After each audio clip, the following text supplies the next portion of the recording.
Morning students. आज का हमारा टॉपिक है अव्यय। तो आज हम पढ़ेंगे अव्यय के बारे में। अव्यय अर्थात अविकारी शब्द।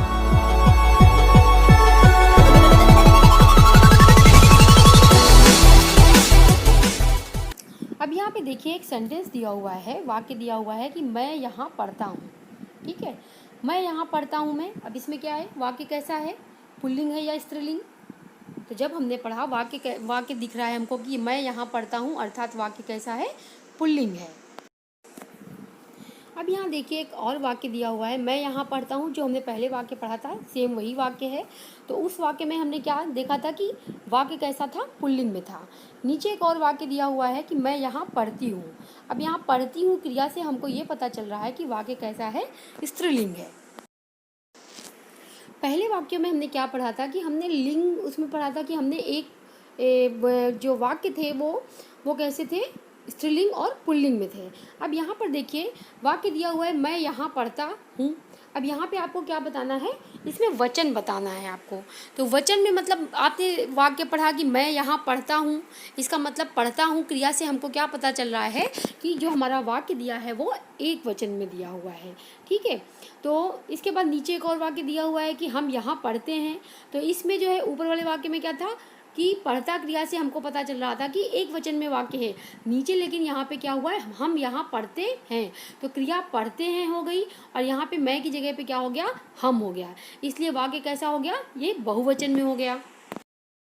अब यहाँ देखिए एक और वाक्य है कि मैं यहाँ पढ़ता था। अभी तक आपने देखा कि मैं यहाँ पढ़ता हूँ था, हम यहाँ पढ़ते हैं थे, मैं यहाँ पढ़ता था अब अगला वाक्य है।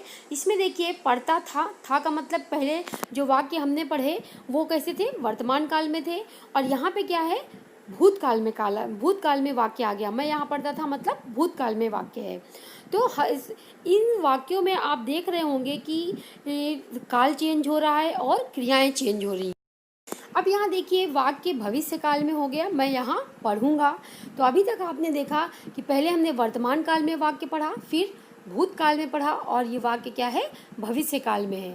इसका मतलब क्या है, जो अविकारी शब्द में है, अविकारी शब्द जो होते हैं उनमें क्या है, वो शब्द ऐसे शब्द होते हैं जिनमें परिवर्तन नहीं होता। लेकिन हम यहाँ देख रहे हैं कि यहाँ हमारे कर्ता में और क्रिया में लगातार परिवर्तन होता जा रहा है। लेकिन एक शब्द यहाँ पर ऐसा है जिसमें कोई भी परिवर्तन नहीं हो रहा है। और वो कौन सा शब्द है, मैं यहाँ पढ़ता हूँ। तो मैंने देखा कि मैं में परिवर्तन हुआ, पढ़ता में परिवर्तन हुआ और हूँ में परिवर्तन हुआ। लेकिन यहाँ जो है उसमें कोई भी परिवर्तन नहीं हो रहा है।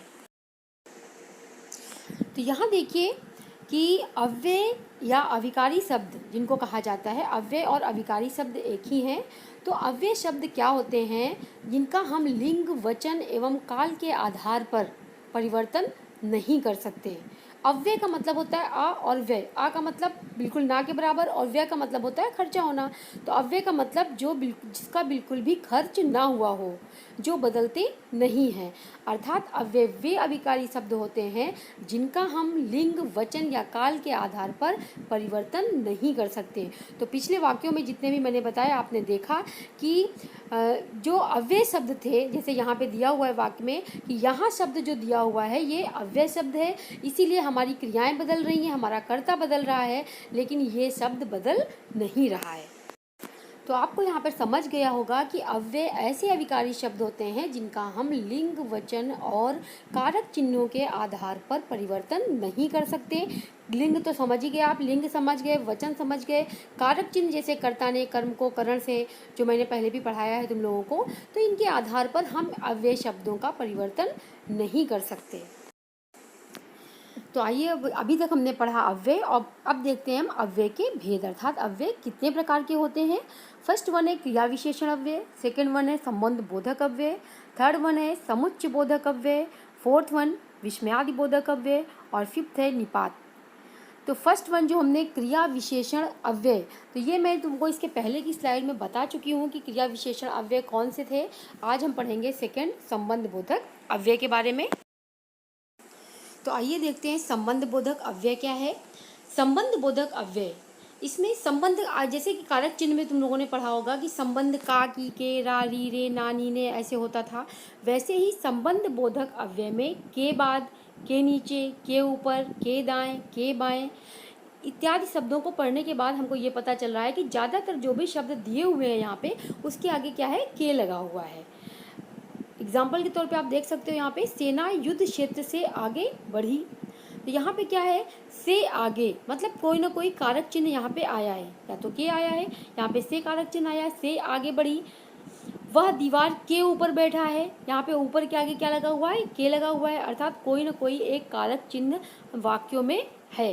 तो वो कारक चिन्ह क्या कर रहा है, संबंध को बता रहा है, इसीलिए जो है वो संबंध बोधक अव्यय के अंतर्गत आता है, अर्थात जो अव्यय शब्द हैं उसके साथ हमारा क्या कर रहा है, संबंध बता रहा है। सेना आगे बढ़ी, आगे बढ़ी का मतलब स्थानवाचक क्रिया विशेषण हो गया। वह ऊपर बैठा, ये भी स्थानवाचक क्रिया विशेषण हो गया। अगर हम कहाँ से इसमें क्वेश्चन करें, कहाँ बैठा, कहाँ बढ़ी, तो आगे बढ़ी, ऊपर बैठी, ऊपर बैठा, तो इस तरह से हमको पता चल रहा है कि ये स्थानवाचक क्रिया विशेषण है। लेकिन जो कारक चिन्ह इनके आगे लगे हुए हैं इससे पता चल रहा है कि ये जो हमारे संबंध बोधक अव्यय हैं उनके बीच में क्या कर रहे हैं, संबंध को बता रहे हैं, इसीलिए ये संबंध बोधक अव्यय हैं। थर्ड वन है हमारा समुच्चय बोधक अव्यय।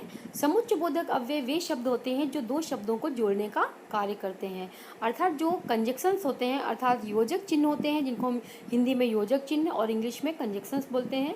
ऐसे शब्द क्या होते हैं, समुच्चय बोधक अव्यय शब्द होते हैं। जैसे उदाहरण के लिए आप देख सकते हैं, राम और श्याम पढ़ रहे हैं।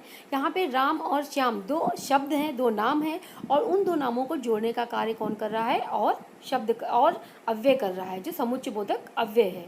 तो ये दो शब्दों को जोड़ने का कार्य कर रहा है। ऐसे ही कभी कभी क्या होता है, दो वाक्यों को भी जोड़ने का कार्य करता है। दूसरे वाक्य में देखिए, रोहन तथा सोहन कल जाएंगे।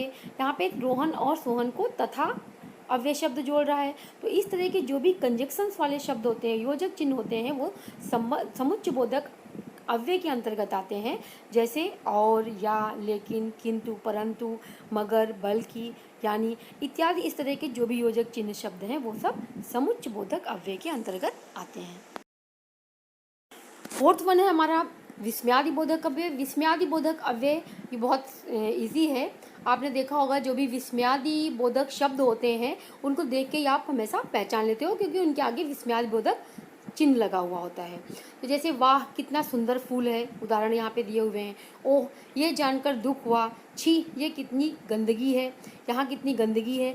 तो ऐसे वाक्यों में आप देख सकते हो कि जो भी वाह है, ओह है या छी, ऐसे शब्द जो दिए हुए हैं उनके आगे विस्मयादि बोधक चिन्ह लगा हुआ है, जिससे हम आसानी से पहचान सकते हैं कि ये विस्मयादि बोधक अव्यय शब्द है। लास्ट वन हमारा है निपात। निपात अव्यय।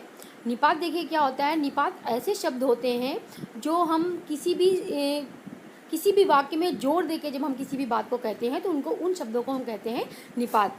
जैसे ही, भी, मात्र, केवल, लगभग, सिर्फ, नहीं इत्यादि शब्द।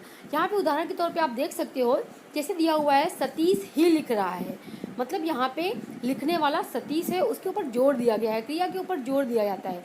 रोहन भी जाएगा, मतलब रोहन ही ऐसा व्यक्ति है जो केवल जा सकता है या जाएगा। मेरे पास मात्र 10 रुपये हैं। मात्र का मतलब होता है केवल, जैसे हमारे पास केवल 10 रुपये हैं।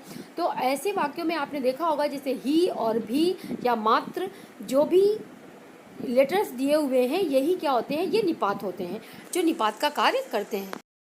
तो इस तरह से हमारा आज का जो अव्यय टॉपिक था वो समाप्त हुआ यहीं पे, और धन्यवाद। अगले वीडियो में हम फिर मिलेंगे, तब तक के लिए धन्यवाद।